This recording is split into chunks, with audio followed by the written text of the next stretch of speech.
Too hot to handle, this book was rejected for sponsorship by the National Fire Protection Agency.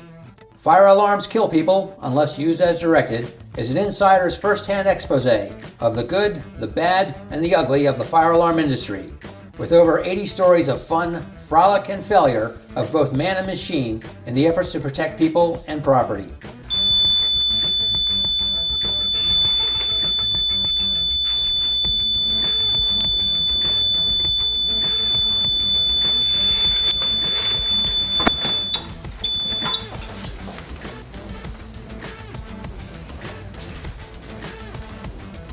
Written in an entertaining format and style, Fire Alarms Kill People is a must-read for anyone wanting to know why. When the smoke finally clears, you can see that the fire alarm codes are written with the ashes of the charred remains.